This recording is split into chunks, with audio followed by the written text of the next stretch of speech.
topic for today's video is about Punishable Act on Fishing, Aquatic Resources, and other environmental. Public Act number 8550. It was approved on February 25, 1998. An act providing for the development, management, and conservation of the fisheries and aquatic resources, integrating all laws pertinent thereto and for other purposes. Enacted with the Senate and House of Representatives of the Philippines and Congress. Section 1, entitled, "This Act shall be known as the Philippine Fisheries Code of 1998. Chapter 1, Section 2, Declaration of Policy. The following are hereby declared the policy of the state to achieve food security as the overriding consideration and utilization, management, development, conservation, and protection of fishery resources in order to provide the food needs of the population, to limit access to the fishery and aquatic resources of the Philippines for the exclusive use and enjoyment of Filipino citizens, to ensure the rational and sustainable development, management, and conservation of the fishery and aquatic resources in Philippine waters, including the Exclusive Economic Zone or EEZ, and in the adjacent high seas, consistent with the primordial objective of maintaining a sound ecological balance, protecting and enhancing the quality of the environment. Protect the rights of fisherfolk, especially of the local communities, with priority to municipal fisherfolk in the preferential use of the municipal waters. Such preferential use shall be based on, but not limited to, maximum sustainable yield or MSY or total allowable catch or TAC on the basis of resources and ecological conditions, and shall be consistent with our commitments under international treaties and agreements. To provide support to the fishery sector, primarily to the municipal fisherfolk, including women and youth sector, through appropriate technology and research adequate, financial, production, construction of post-harvest facilities, marketing assistance, and other services. To manage fishery and aquatic resources in a manner consistent with the concept of an integrated coastal area, management and specific natural fishery management areas, appropriately supported by research, technical services, and guidance provided by the state. To grant the private sector the privilege to utilize fishery resources under the basic concept that the grantee, permittee thereof, shall not only be a privileged beneficiary of the state but also active participant and partner of the government. The state shall ensure the attainment of the following objectives of the fishery sector. First, conservation, protection, and sustainable management of the country fishery and aquatic resources. Second, poverty alleviation and the provision of supplementary livelihood among municipal fisherfolk. Third, improvement of productivity of aquaculture within ecological limits. Fourth, optimal utilization of offshore and deep sea resources. And fifth, upgrading of post-harvest technology. Section 3, application of its provisions. The provisions of this code shall be enforced in: first, all Philippine waters, including other waters, over which the Philippines has sovereignty and jurisdiction, and the country's 200 nautical miles exclusive economic zone, EEZ, and continental shelf.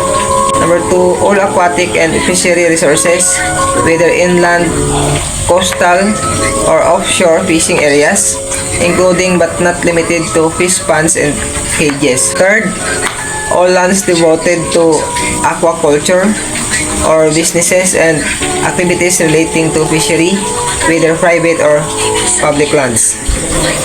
Good day everyone, I am Rodel Cana, I am the next reporter. Section 4, definition of terms. As used in this code, the following terms and phrases shall mean as follows. Number 1, ancillary industries. Companies related to the supply, construction, and maintenance of fishing vessels, gears, nets, and other facilities. Example, ang mga kumpanya nga kakayaan yung barko nga pang isda. Number 2, appropriate fishing technology. Adaptable and eco-friendly technology used in fishing. Yung mga pangisda or panglambat nga pagagaba ang coral reefs. Aquaculture, raising or culturing fish and other species in water areas. Yung pag-alaga ang mga tilapia sa mga fish pond. Number 4, aquatic pollution. Introduction of harmful substances into water that damage aquatic life. Yung halimbawa isang pagtagas lang hindi kang barko sa may dagat, kapos kang pagpatay kang mga isda. Number 5, aquatic resources. All living and non-living resources in aquatic. Patas ka mga isda, kabibi, seaweeds, etc. Number 6, artificial reefs. Man-made underwater structures serving as fish habitats. Example, isang mudyang mga barko nga naglubog na ginahimo lamang kay isda nga restaurant. Number 7, catch ceilings. Limit on the total quantity of fish that may be caught. Mudyang mga limitasyon nga dapat 500 kilos ka tuna sa mudyang bulan. Number 8, closed season. Period when catching certain species is banned to let them reproduce. Mudyang mga regulasyon nga bawal magdagap kang isda sa bulan kang December. Number 9, coastal area or zone. Land and adjacent sea area where ocean and land processes interact. Number 10, commercial fishing. Fishing using active gear for business or profit. Mudyang mga kumpanya ng isda gamit ang mga draggal ng mga barko. Number 11, commercial scale. Producing a minimum harvest per hectare yearly. Mga palaisdaan nga dakap punta ka mga tunilada nga bangrus kada bulan kada tuig. Number 12, coral. Hard skeletons of marine organisms forming reefs. Example is mga puting bato sa dalang dagat na ginaistaran kang isda. 13, coral reefs. Natural aggression of coral skeletons with or without live corals. Number 14, demarcated areas. Boundaries assigned for specific fishery uses. Number 15, department. Refers to the Department of Agriculture or DA. Amo diyang department nga nagabantay kang mga pangisdaan. Number 6, electrofishing. Using electricity to catch or study fish. Amo diyang ginahimo ng tanga pang dakap sa isda nga ginakuryente na nara para may madakap na. 17, endangered species. Aquatic species endangered extinction. Halimbawa is ang pawikan, bawal gidakpan. Number 18, exclusive economic zone or EEZ. Sea zone up to 20 nautical miles under the national jurisdiction. Ang limitasyon kang mga mangingisda kung di na tanakitid mangingisda. Number 19, FARMC, Fisheries and Aquatic Resources Management Councils. Example, mga grupo ka mga isda nga bulig magplano para sa mga lokal nga pangisdaan. Number 20, farm to market roads. Roads connecting fishing sites to markets. Number 21, fine mesh net. Net with mesh smaller than 3 cm. Mga bawal nga panglambat kay madakop ang mga gagmay nga isda. Number 22, fish and fishery products. All products derived from aquatic life. Example sa mga lamayo, mga dried fish. Number 23, fish cage, stationary or floating net enclosure for raising fish. Mga ginasagod na nga mga tilapia sa mga sapa-sapa. Fish coral or baklad, stationary trap for capturing fish. Ang baklad nga ay isang unang gawa sa ano raw, sa may kawayan na pangdakap man ka mga isda. 25. Fish fingerlings. Young fish measuring 6 to 13 cm. Nga mo dyan mga gagmay nga mga tilapia nga ginabutang sa fish pond para mag-draggle. Kag mo dyan pwede na dyan ibaligya or idapian man. 26. Fish fry. Newly hatched fish 1 to 2.5 cm in size. Mo dyan mga isda nga bagong basa. Fish pen. Artificial enclosure for culturing fish in a body of water. Diyan draggal nga kurungan kang mga isda para sa bangros. Fisher folk. People personally engage in catching or culturing fish. Amo diyan mga tao nga isda adlaw-adlaw. Fisher folk cooperative. Registered group of fisher folk working together for profit or welfare. May mga grupo ang mga tao nga kapangisda kag tandaman mismo gabligya kung anda nga gintakap. 30. Fisher folk organization. Association of fisher folk with officers and bylaws. 31. Fisheries. All fishing in fish-related activities including management. Number 32. Fish pond. Enclosed land area used to raise fish. Kung dyan lupa ginakarot lang sa probinsya pag istakan kang tubig para dyan na lang ibutang ang isda para mabuhay kanda-kanda para sa mga tilapia. 33. Fishing boat. Fishing boat or gear license. Kung dyan permit to carry certain types of fishing boats or gear. Example is kamo dyan permit niya kailangan mo bago ko makapangisda. 34. Fishery management area. Zone set for fishing resources management. Amo dyan mga limitado nga parte ng dagat kang dapat lang ipangisdaan ng mga Filipino citizen. 35. Fishery operator. Person who owns fishing equipment but doesn't fish personally. May mga tag-iya kang barko nga wala matanda mismo ka pangisda, ginapagamit lang nanda sa iba. 36. Fishery refuge and sanctuaries. Protected areas where fishing is prohibited. Example, bawal mangisda sa marine sanctuary. 37. Fishery reserve. Area set aside for education and research. Mga lugar nga ginagamit ng mga siyente sa pag-practice raw. Fishery species. All types of aquatic plants and animals. Para sa mga isda, alimango, mga lukos. 39. Fishing. The act of catching fish or aquatic species. Mayang pangisda nga gamit ang mga lambat, mga electric, pangkurinti. Number 40. Fishing gear. Tools and devices used to catch fish. Mayang ginagamit na handa, mga patas kang bunit, mga lambat, baman pana. That's all. Good day everyone, my name is Dr. Evan Policar. Number 41. Fishing vessel. Any boat, ship, or other watercraft equipped to be used for taking of fishery species or aiding or assisting one. Number 42. Fishing with explosives. The use of dynamite, explosives, or other chemical compounds that contain combustible elements which upon ignition by friction of all the parts of the compound will kill, disable, or render unconscious any fishery species. Number 43. Fishing with noxious or poisonous substances. Use of any substance, plant extracts, or juice thereof.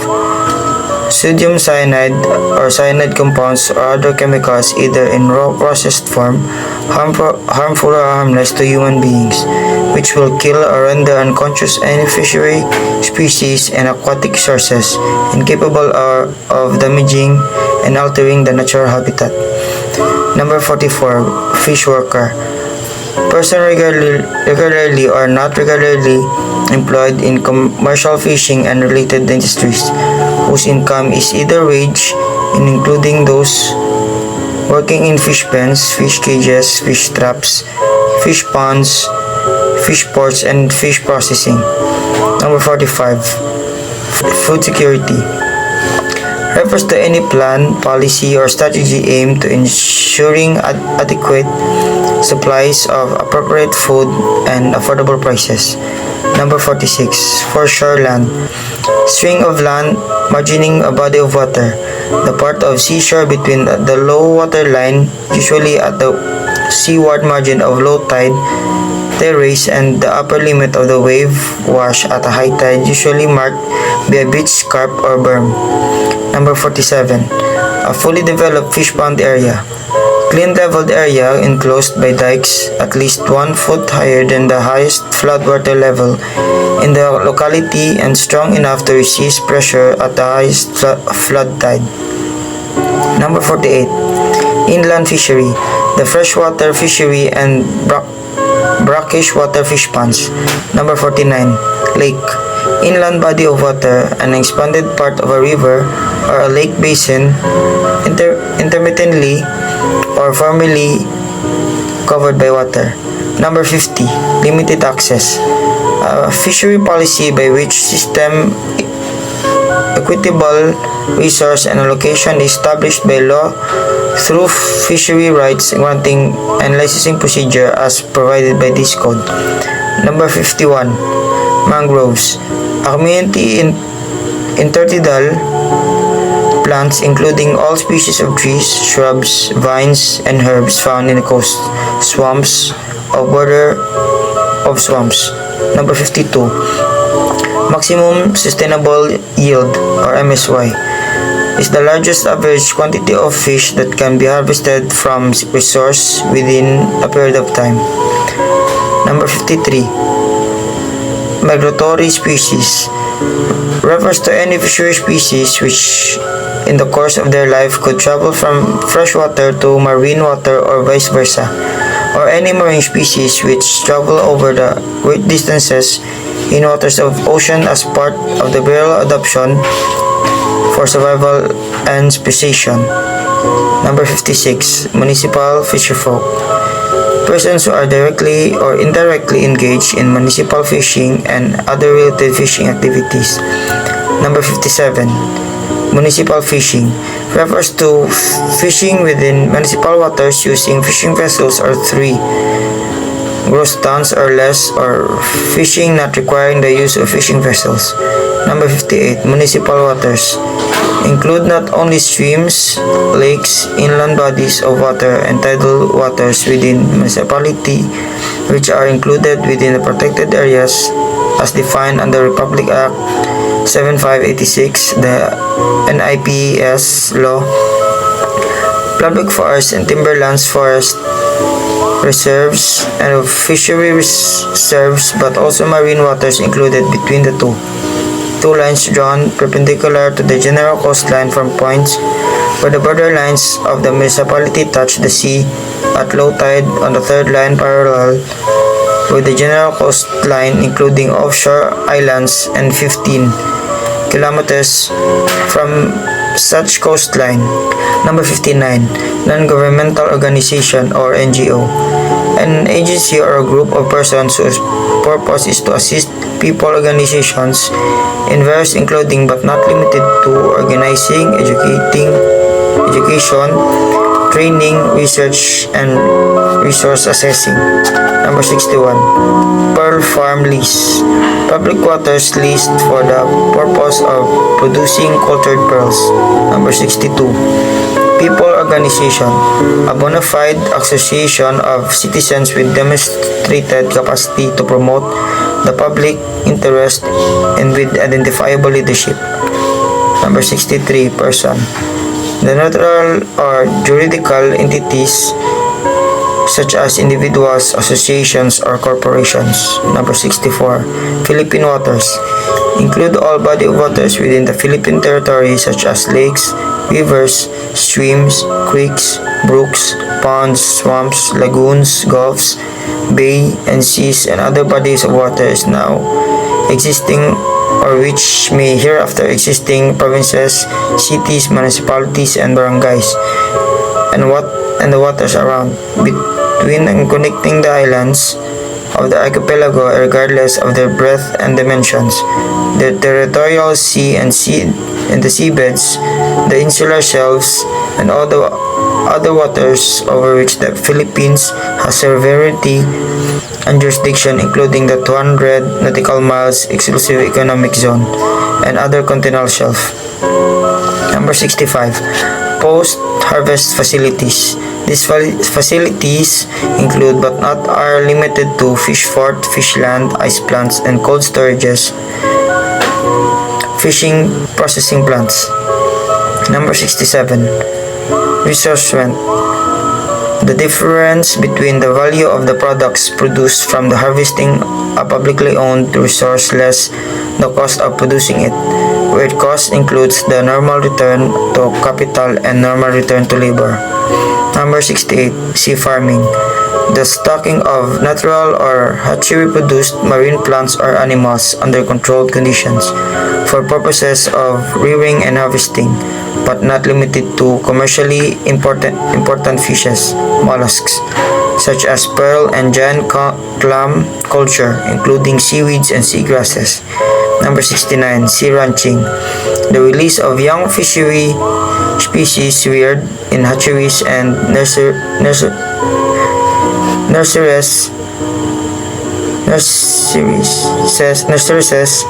into natural bodies of water for subsequent harvest at maturity or the manipulation of fishery habitat to encourage the growth of wild stocks. Number 70. The Secretary of Department of Agriculture. Number 71. Superlight, also called magic light, is a type of light using halogen or metal halide bulb which may be located above the sea surface or submerged in the water. Number 72. Total allowable catch or TAC. The maximum harvest allowed to be taken during a given period of time from any fishery area. Number 73. Trawl. An active fishing gear consisting of a bag-shaped net with or without outer boards to open its opening, which is dragged or towed along the bottom or through the water column to take fishery species by straining them from the water, including all variations and modifications of trawls and tow nets. Chapter 2. Utilization, Management, Development, Conservation and Allocation System, Fisheries and Aquatic Resources. Section 5. Use of Philippine waters. The use of exploitation of the fishery and aquatic resources in the Philippine waters shall be reserved exclusively to Filipinos. Section 6. Fees and other fishery charges. The rentals for fish pond areas covered by the Fish Pond Lease Agreement or FLA and license fees for commercial fishing boat licensors or CFBL shall be set at the levels that reflect resource rent accruing from the utilization of resource and shall be determined by the department. Section 7. Access to fishery resources. The department shall issue such number of licenses and permits for the conduct fishery activities subject to the limits of the MSY of the resource as determined by scientific studies or best available evidence. Section 8. Catch ceiling limitation. The Secretary may prescribe limitations or quota on the total of quantity or of fish captured for a specified period of time and specified area based on the best available evidence. Section 9. Establishment of closed season. The Secretary may declare through public notice in 2 newspapers of general circulation or in public service announcements, whichever is applicable, at least 5 days before the declaration a closed season in any of all Philippine waters outside the boundary of municipal waters and in bays for conservation and ecological purposes. Section 11. Protection of rare, threatened, and endangered species. The department shall declare close seasons and take conservation and rehabilitation measures for fair, threatened, and endangered species as it may determine, and shall be banned the fishing and or taking of rare, threatened, and endangered species, including their eggs and offspring as identified by existing laws and concurrences with concerned government agencies. Section 12. Environmental Impact Statement or EIS. All government agencies as well as private corporations and entities who intend to undertake activities or projects which will affect the quality of the environment shall be required to prepare a detailed environment impact statement or EIS prior to the undertaking such as development activity. The preparation of EIS shall form the integral part of the entire planning process pursuant to the provisions of Presidential Decree number 1586 as well as the implementing rules and regulations. Section 13. Environmental Compliance Certificate or ECC. All environmental impact statements or EIS shall be submitted to the Department of Environment and Natural Resources or DANR for review and evaluation. No person, natural or juridical, shall undertake any development project without first securing an environmental compliance certificate or ECC from the Secretary of DANR. Section 14. Monitoring, control, and surveillance of Philippine waters shall be established by the Department in coordination with LGUs, pharmacies, the private sector, and the other agencies concerned to ensure the fisheries and aquatic resources in the Philippine waters are wisely utilized and managed on a sustainable basis and conserved for the benefit and enjoyment exclusively of Filipino citizens. Section 15. Auxiliary invoices. All fish and fishery products must have an auxiliary invoice to be issued by the LGUs or their duly authorized representatives prior to their transport from their point of origin to their point of destination in the Philippines and or export purposes upon payment of fee to be determined by the LGUs. Hi everyone, I am Christian Notandayag for BS Crim 4C. Here my report about Article 1, Municipal Fisheries. Section 16. Jurisdiction of municipal city government. The municipal city government shall have jurisdiction over municipal waters as defined in this code.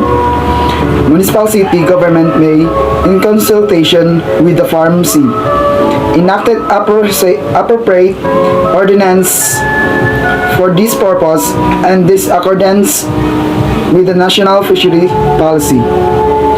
The ordinance enacted by the municipal and component of city shall be reviewed pursuant to Republic Act number 7160 by the Sangguniang of the province which jurisdiction over the same. Section 17.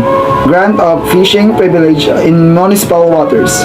Duly registered fisher folks organization shall have preference in the grant fishery rights by the municipal city council pursuant of Section 149 in Local Government Code. Section 18. User of municipal water. All fishery-related activities in municipal waters, as defined in this code, shall be utilized by municipal fisher folks and organizations are listed as such in the Registry of Municipal Fisher Folks. Section 19. Registry of Municipal Fisher Folks. The LGU shall maintain a registrar of municipal fisher folks who are fishing or may be desired to fish in municipal waters for the purpose of determining priorities among them. in limiting entry in the municipal waters and the monitoring of fishing activities and or other related purposes. Section 20. Fisher folks organization and or cooperatives. Fisher folks organization cooperatives whose members are listed in the registry of municipal fisher folks may be granted as democratic fishery areas engaged in fish capture, mariculture, and fishing farming. Section 21. Priority of resident municipal fisher folks. Resident of municipal fisher folks are municipality concerned, and the organization cooperatives shall have prior exploit the municipal and democratic fisheries are areas of the same municipality. Section 22. Demarcated fishery rights. The LGU concerned shall grant democratic fishery rights to fishery organization, cooperatives, or mariculture operation in specific areas identified by the department. Section 23. Limited entry into the overseas areas. Whatever it is determined by the LGUs and department that municipal waters overfish based on available data or information or in danger of being overfish, and that there is need regenerate the fishery resource in that water. The LGU shall prohibited that limit fishery activities and said waters. Section 24. Support to municipal fisher folks. Department of the LGU shall provide support to the municipal fisher folks to appreciate technology and research, credit, production, and marketing assistance, and other services such as, but not limited to training for additional supplementary livelihood. In Section 25, Rights and Privileges of Fisher Folks. The fisher folks shall entitled to the privilege accorded to the other workers under the labor code, social security system, and other benefits under laws or social legislation for workers. Article 2, Commercial Fishery. Section 26. Commercial fishing vessel license and other licenses. No person shall operate a commercial fishing vessel, pearl fishing vessel, or fishing vessel for scientific, research or educational purposes, or engage in any fishery activity, seek employment to the fish worker or pearl diver without first securing a license of department in the period of which shall be prescribed by the department. Section 27. Persons eligible for commercial fishing vessel license. No commercial fishing vessel license shall be issued except the citizen of the Philippines, partnership, corporation duly registered in the Philippines at the 60% of the capital stock of which is owned by the Filipino citizens. No person to whom a license have issued shall sell, transfer or assign, direct or indirect, his stock, interest therein any person not qualified to hold a license. Any such transfer, sale, or assignment shall be null and void, shall not be registered in the books of association and corporation. Section 28. Commercial fishing vessel registration. The registration, documentation, inspection, and manning of operation and all types of fishing vessel playing Philippine waters shall be in accordance with the laws, rules, and regulation. Section 29. Registration and licensing fishing gears using commercial fishing. Before commercial fishing vessel holding a commercial fishing vessel license may begin a fishing cooperation in Philippine waters, the fishing gear utilized in fishing shall be registered and license granted. Therefore, the department shall promulgate guidelines and implement this provision within 60 days from approval of this code. Section 30. Renewal of commercial boats license. The commercial fishing boat license shall be renewed every 3 years. The owner or operator of a fishing vessel has period of 60 days prior to the expiration of the license without which to renew the same. Section 31. Report of transfer of ownership. The owner, operator of a registered fishing vessel shall not notify the department in writing of transfer of the ownership of the vessel without a copy of such document within 10 days after its transfer to another person. Section 32. Fishing by Philippine commercial fishing fleet and international waters.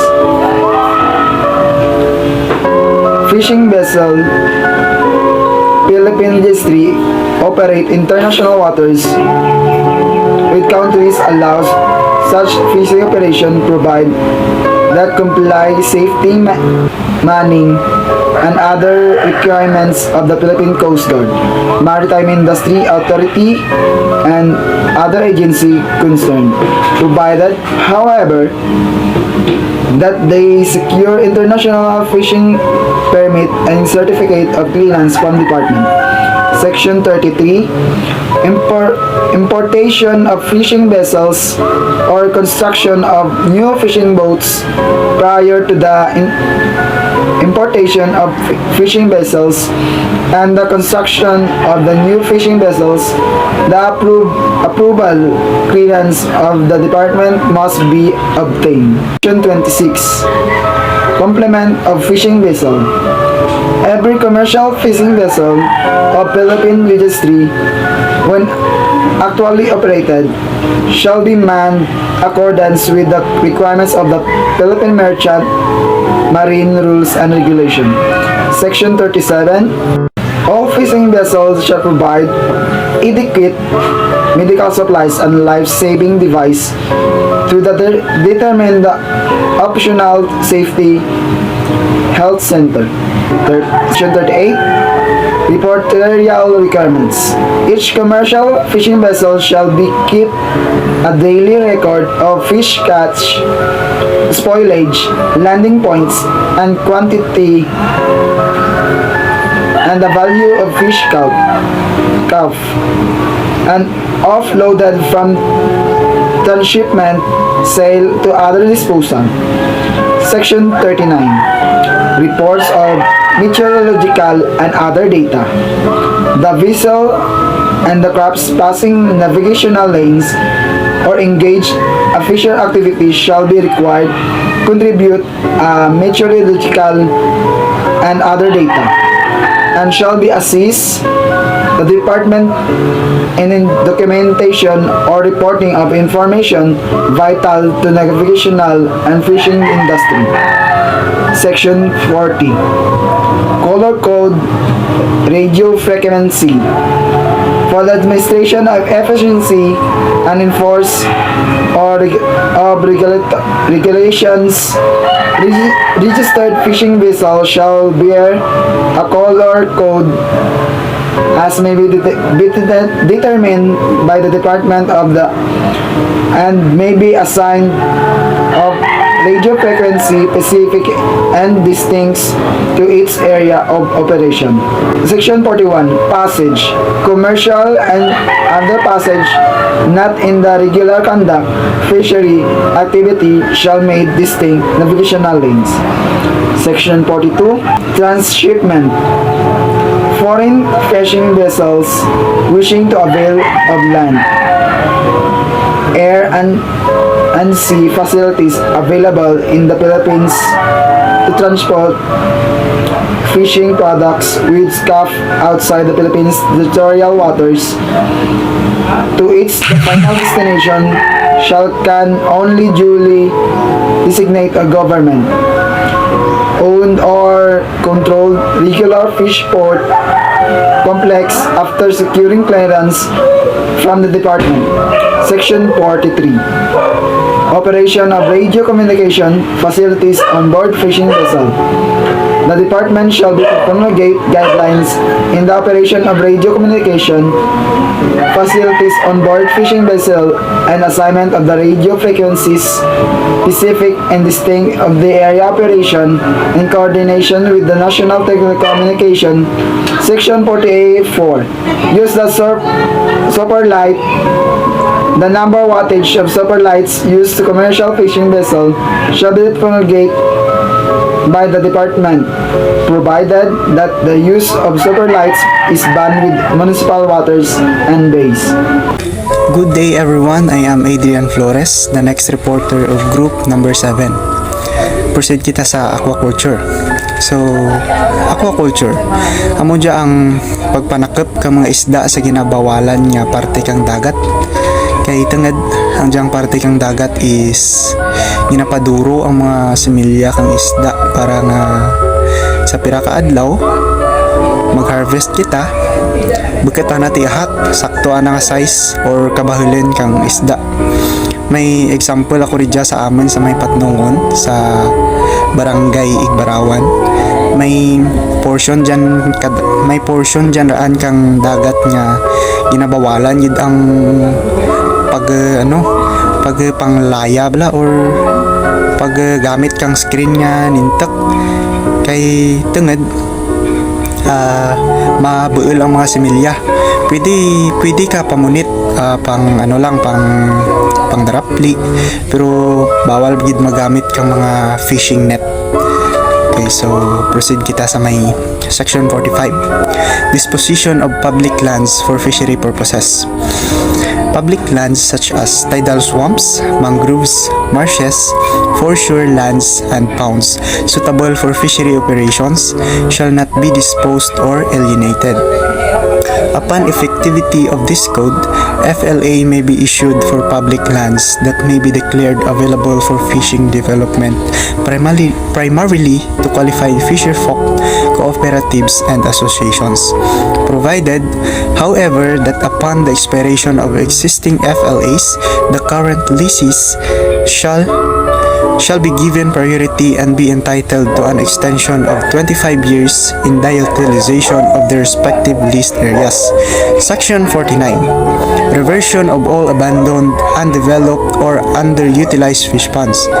The DENR, in coordination with the department, LGUs, other concerned agencies, and FARMCs, shall determine which abandoned, underdeveloped, or underutilized fish ponds covered by FLAs can be reverted to their original mangrove state, and after having made such determination shall take all steps necessary to restore such areas in their original mangrove state.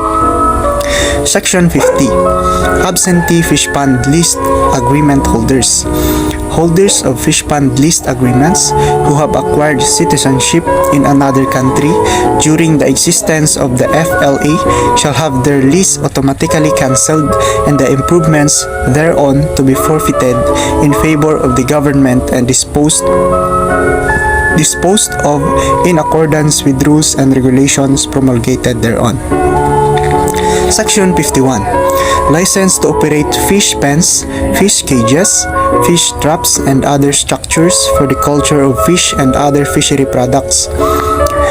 Fish pens, fish cages, fish traps, and other structures for the culture of fish and other fishery products shall be constructed and shall operate only within established zones duly designated by LGUs and consultation with the FARMCs concerned, consistent with national fisheries policies corresponding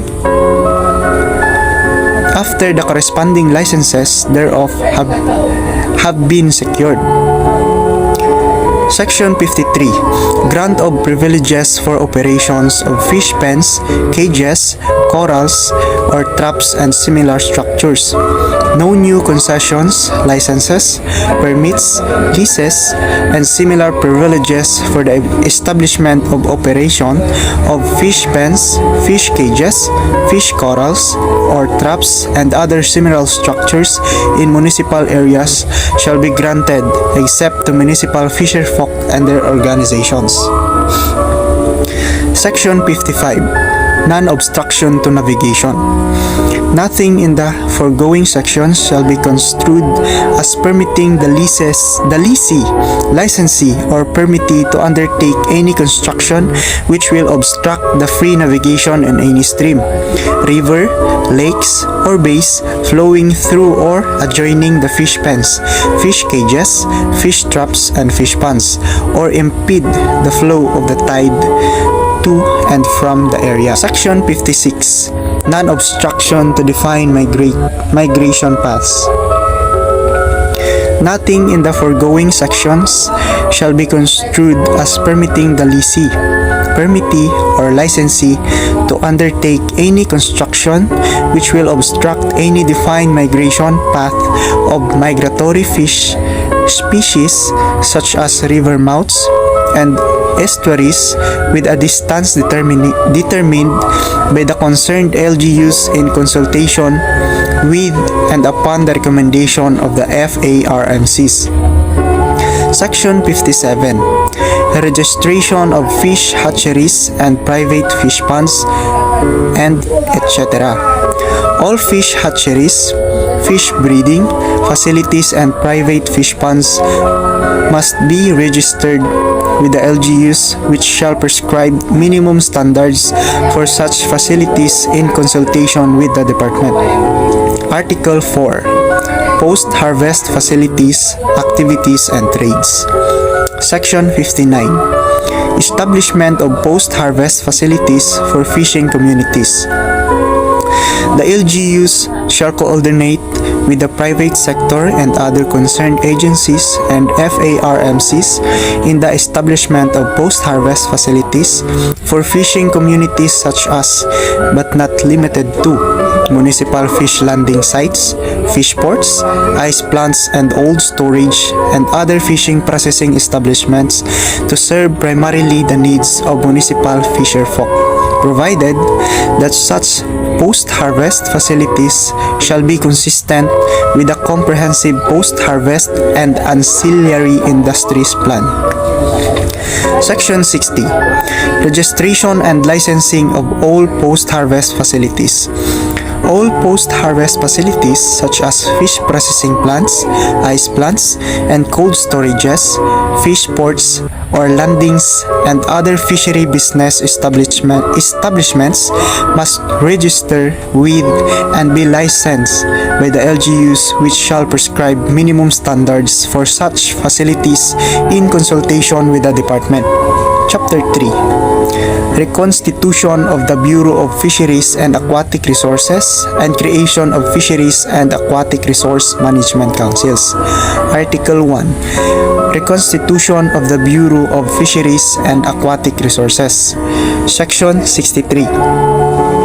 Creation of the position of Undersecretary for Fisheries and Aquatic Resources. This is hereby created in the Department of Agriculture, the position of Undersecretary for Fisheries and Aquatic Resources, solely for the purpose of attending to the needs of the fishing industry, to be appointed by the President. Section 64. Reconstitution of the BFAR. The Bureau of Fisheries and Aquatic Resources is hereby reconstituted as a line bureau under Department of Agriculture. Section 66. Composition of BFAR. As a line bureau, the BFAR shall be headed by a director assisted by 2 assistant directors who shall supervise the administrative and technical services of the bureau respectively.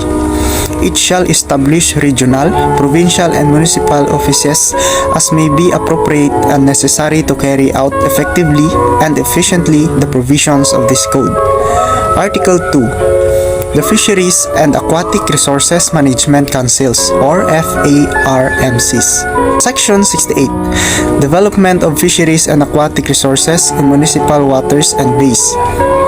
Fisherfolk and their organizations residing within the geographical jurisdiction of the barangays, municipalities or cities with the concerned LGUs shall develop shall develop the fishery or aquatic resources in municipal waters and bays. Section 69.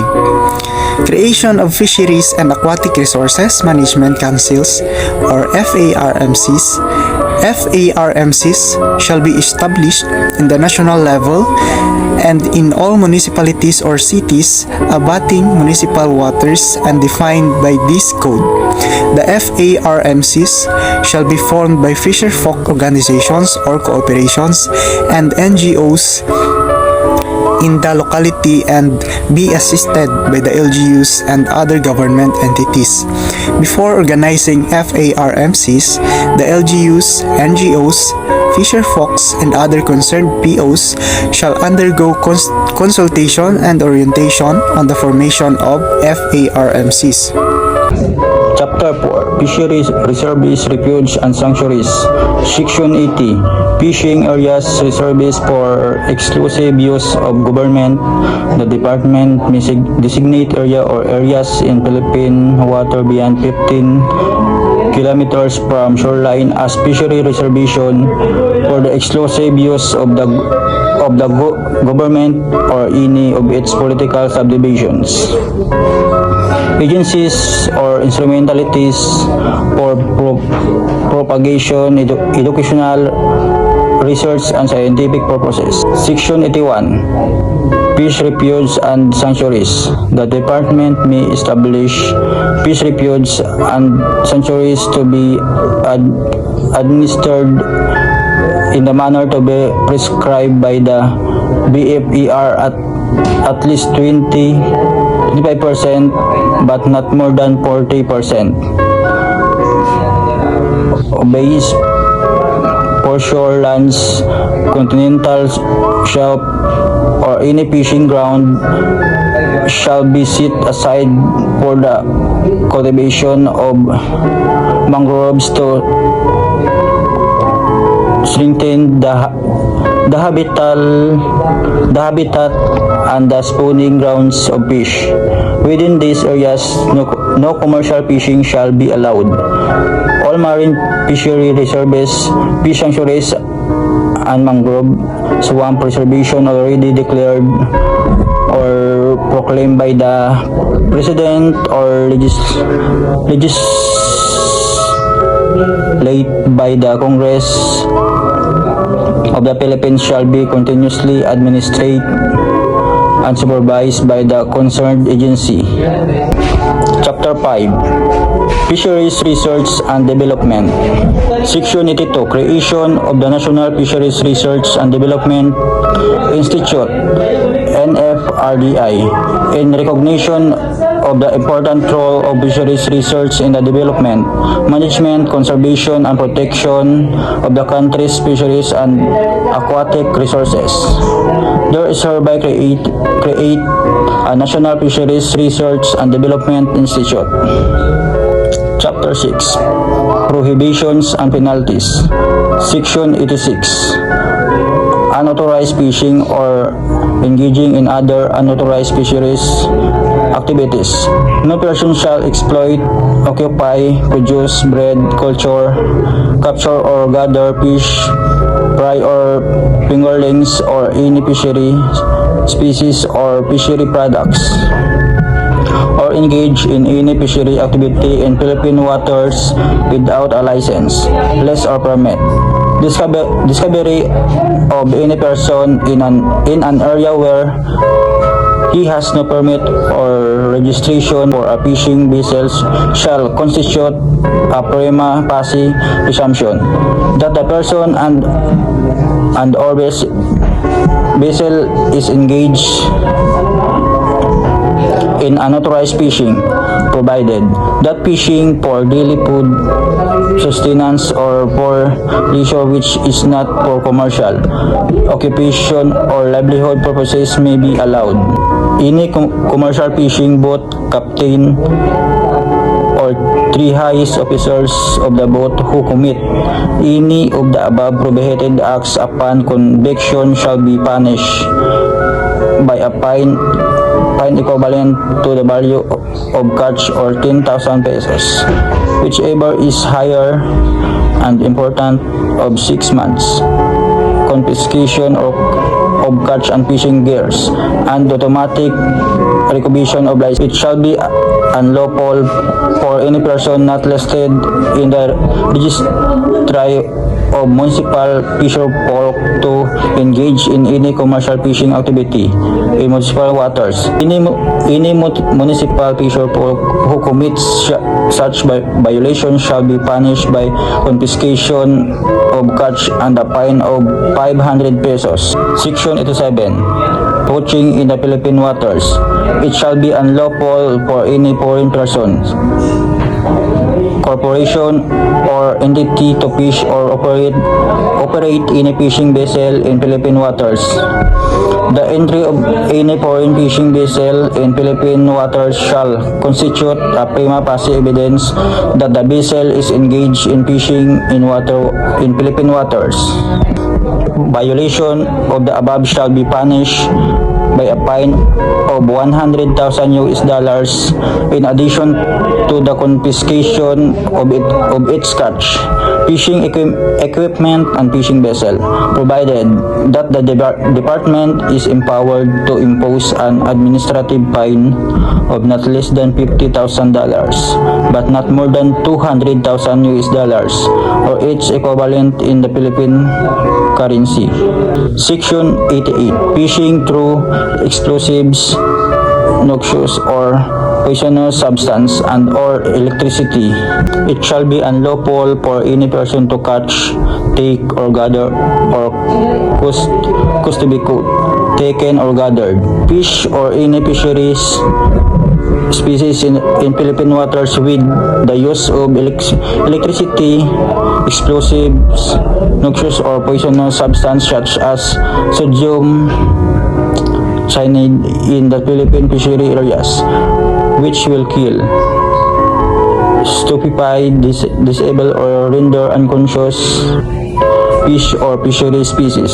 2. Mere possession of explosive, noxious, or poisonous substance or electrofishing devices for illegal fishing shall be punishable by imprisonment ranging from 6 months to 2 years. 3. Actual use of explosive, noxious, or poisonous substance or electrofishing devices for illegal fishing shall be punishable by imprisonment ranging from 5 years to 10 years without prejudice to the killing or separate chemical cases when the use of the same result to physical injury or loss of human life. 4. Dealing in, selling, or any manner disposing of for profit illegally caught, gathered fishery species shall be punished by imprisonment ranging 6 months to 2 years. Section 89. Use of fine mesh net.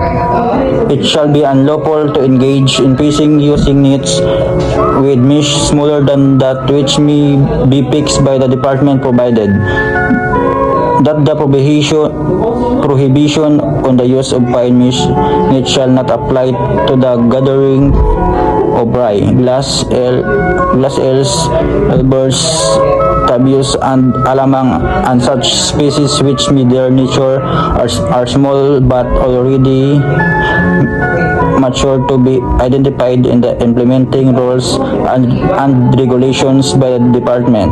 Violation shall subject the offender to a fine from 2,000 pesos to 20,000 pesos or imprisonment from 6 months to 2 years or both such fine and imprisonment at the discretion of the court, provided that if the offense is committed by a commercial fishing vessel, the boat captain and the master fisherman shall also be subject to the penalties provided herein, provided further that the owner operator of the commercial fishing vessel who violates this provision shall be subjected to the same penalties provided herein, provided finally that the department is hereby empowered to impose upon the offender an administrative fine and or cancel his permit or license or both. Good day everyone, I'm here to present and explain Section 90 to 100 of the Philippine Fisheries Code, which focuses on protecting our marine resources and promoting sustainable fishing practices. This law serves as strong measures against destructive, illegal, and exploitative activities that threaten our oceans and the livelihood of our fishermen. Section 90, use of gear in municipalities' waters. It is unlawful to use active fishing gears such as trawls or purseines in municipal waters, bays, and fishery management areas. Violators face 2 to 6 years of imprisonment and fine of 2,000 to 20,000 and confiscation of the catch. This law protects small fisheries and helps prevent the depletion of fish resources. Section 91. Ban on coral exploitation and exportation. Gathering, selling, or exporting corals is prohibited except for the scientific research. Penalties include 6 months to 2 years imprisonment and fines from 2,000 to 20,000 with confiscation of corals in vessel. This aims to preserve coral reefs, which vital to marine life. Section 92. Ban on Moro Ami and other destructive methods. The use of Moro Ami and other destructive fishing methods that harm coral reefs and marine habitats is banned. Violators may face 2 to 10 years imprisonment or fine of 100,000 to 500,000 fine and confiscation of the catch and fishing gear. The law also prohibits exportation of white sand, silica, and similar materials from marine habitats. The law also prohibits the gathering and exportation of white sand and silica. This helps protect coral ecosystem from permanent destruction. Section 93. Illegal use of superlight. Using superlights for fishing in municipal waters or without proper regulation is illegal. The penalty is 6 months to 2 years imprisonment or a fine of 5,000 superlight plus confiscation of fishing equipment. This rule prevents overfishing and protects marine species from disruption. Section 94. Conversion of mangroves. It is unlawful to convert mangroves into fish ponds or for other uses. Violators face 6 years and 1 day to 12 years imprisonment and fine of 80,000 pesos. They may also require to restore the damaged area. This ensures the protection of mangroves, which serves as breeding grounds for many fish species. Section 85. fishing in overfished areas during low season. Fishing in overfished zones or during closed seasons is strictly prohibited. Violators may face 6 months and 1 day to 6 years imprisonment, a 6,000 fine, and forfeiture of their catch and license. This helps restore fish population and maintain balance in marine ecosystem. Section 96. Fishing and fishery reserves, refuges, and sanctuaries. Fishing in protected areas is not allowed. Penalties includes 2 to 6 years imprisonment, 2,000 to 20,000 fine, and confiscation of catch. These measures preserves biodiversity in special fishery areas. Section 97. Fishing or taking of rare, threatened, or endangered species. It is illegal to catch or collect endangered marine species listed by cities or the department. Violators face 12 to 20 years imprisonment, at 120,000 fine, and revocation of license. This law helps protect endangered marine species from extinction. Section 98. Capture of sabalo and other breeders' spawners. Catching mature milkfish, sabalo, and other breeders is prohibited unless for research breeding purposes. Violators face 6 months and 1 day to 8 years imprisonment and fine of 80,000 fine and forfeiture of the catch and equipment. This ensures the continuous reproduction of important fish species. Section 99. Exportation of breeders, spawners, eggs, or fry. Exportation fish, breeders, eggs, or fry is strictly prohibited. The penalty is 8 years imprisonment, confiscation, and fine double their value. The export license is also revoked to protect the country aquaculture resources. Section 100. Illegal importation or exportation of fish and fisheries species. Importing and exporting fish species without authorization results in 8 years imprisonment or 80,000 fine and forfeiture of destruction of species. Violators are also banned from joining the fisheries industry. This helps regulate trade and protect local marine ecosystem. Good day everyone. Today I will be discussing the summary of Section 102 to 125 of the Fisheries Code. This section focuses on protecting our aquatic resources and promoting responsible fishing practices. Section 102. Aquatic pollution. This section says that any form of aquatic pollution is strictly prohibited. Anyone pollutes our waters can be punished with 6 to 12 years of imprisonment and fine of 80,000 pesos plus 8,000 pesos for each day the violation continues. It reminds us to take care of our rivers, lakes, and seas to keep them clean and safe. Section 103. Other violations. These sections list several illegal fishing activities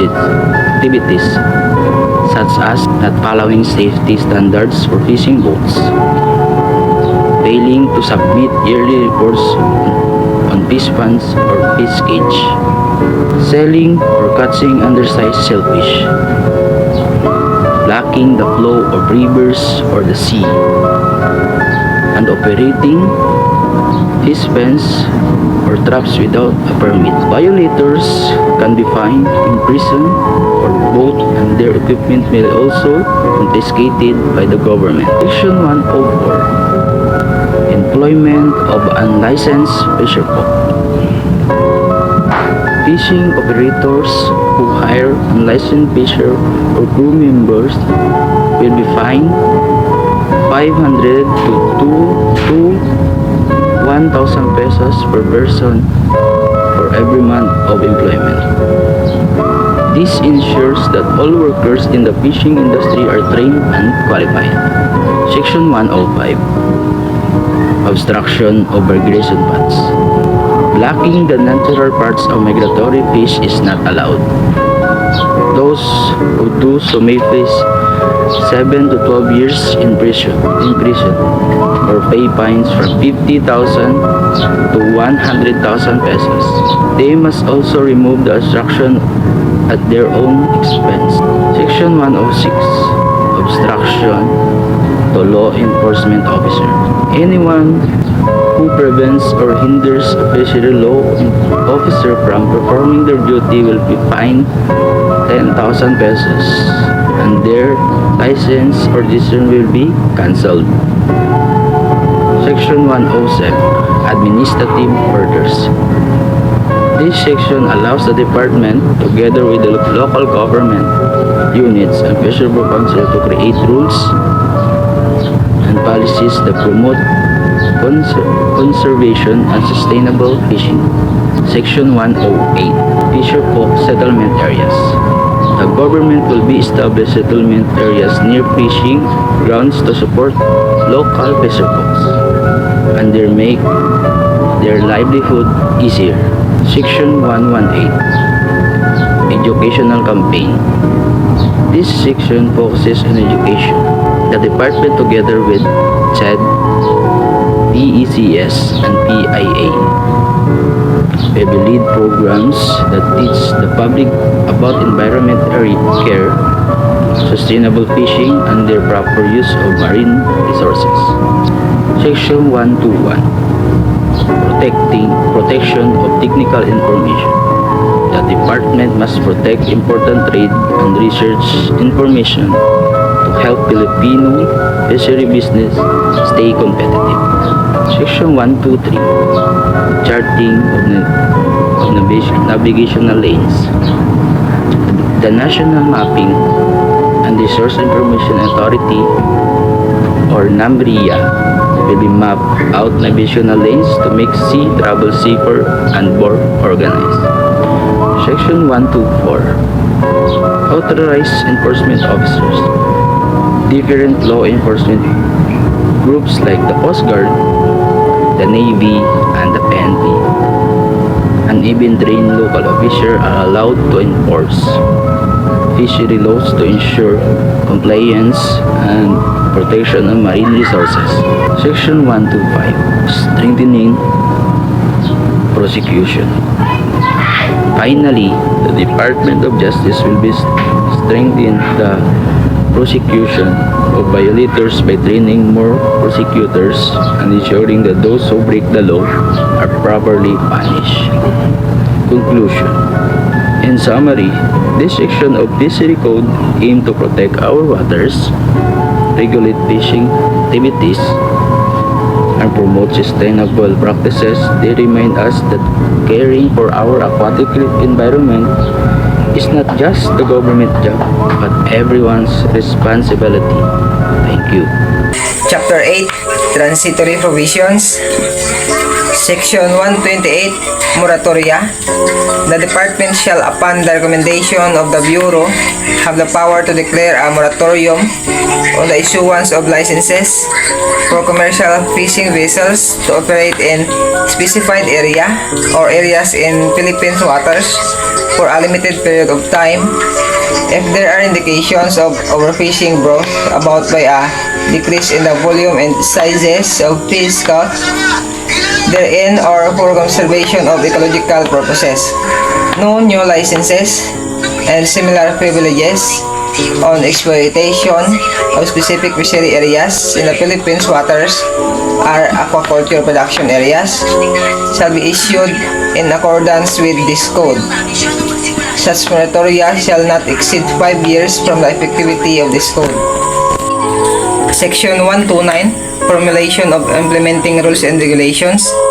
An interagency committee is hereby created to formulate rules and regulations for the full implementation of this code within 90 days of its effectivity, provided, however, that the formulated rules and regulations shall be submitted to both houses of Congress for information and guidance.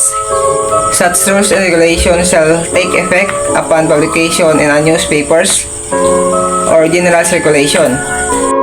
Section 132, Separability Clause.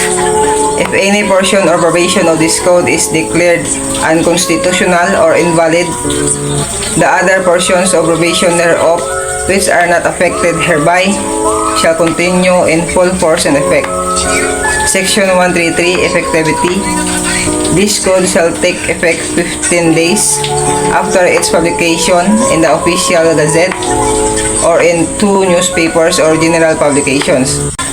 Republic Act Number 8550, also known as Philippine Fisheries Code of 1998, was approved by President Fidel V. Ramos and signed into law on February 25, 1998.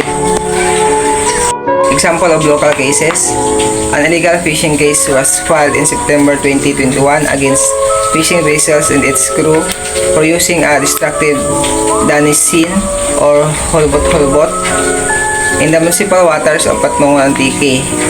Ang danisin is ang active fishing gear device. Example na kaya is laya, lambat, bitana or sahid. No?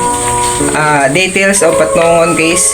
The incident occurred on August 26, 2021 involving the FV St. Francis from Bantayan, Cebu, its boat captain and 17 crew members.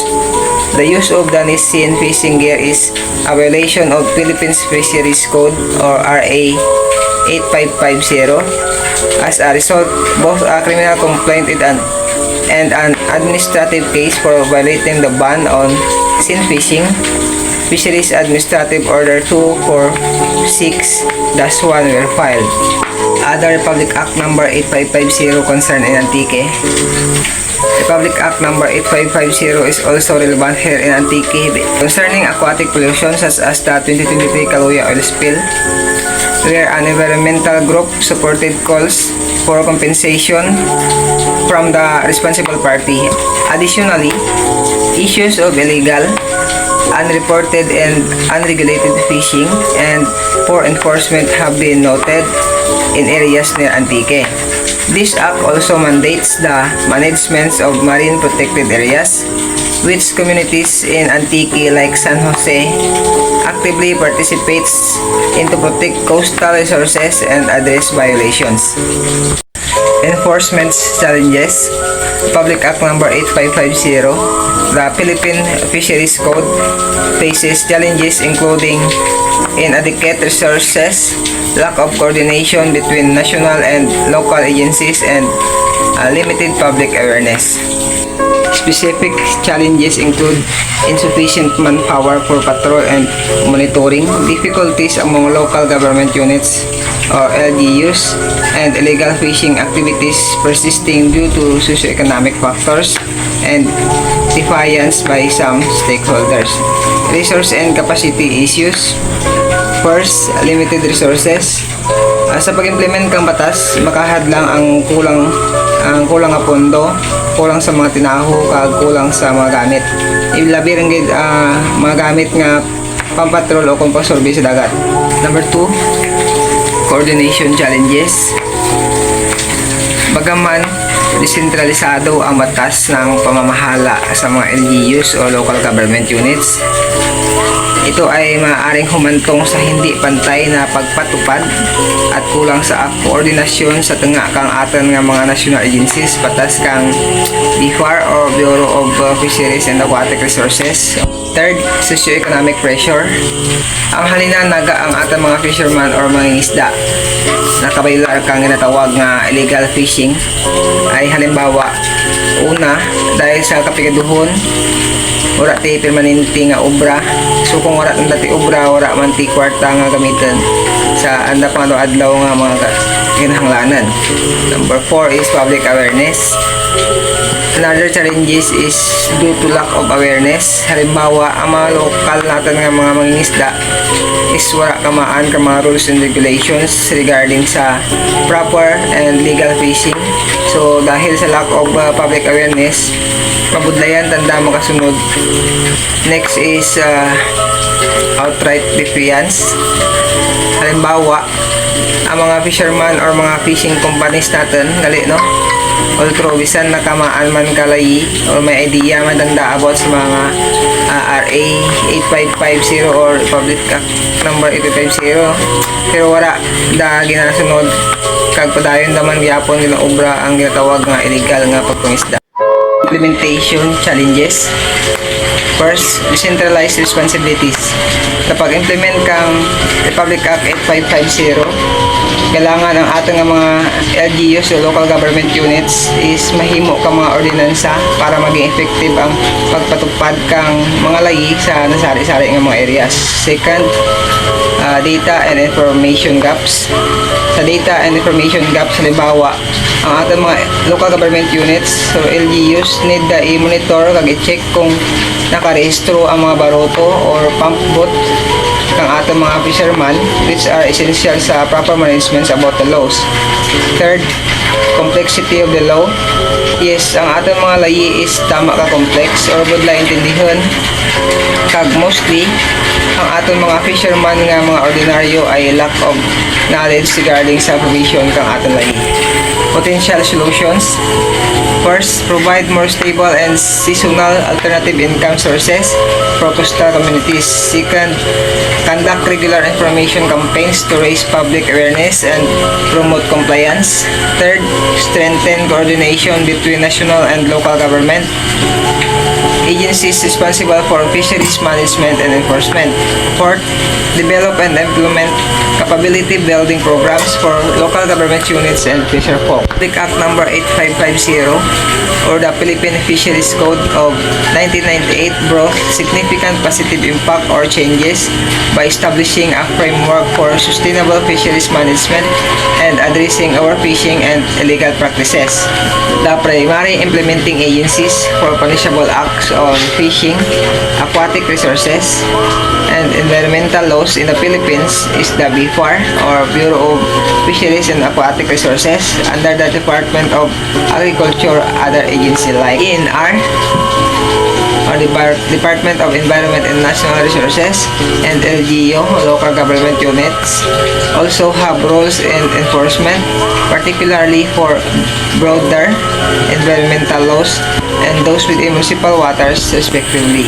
Additional information, Republic Act number 10654, an act to prevent, deter and eliminate illegal, unreported and unregulated fishing, amending Republic Act number 8550, otherwise known as the Philippine Fisheries Code of 1998 and for other purposes.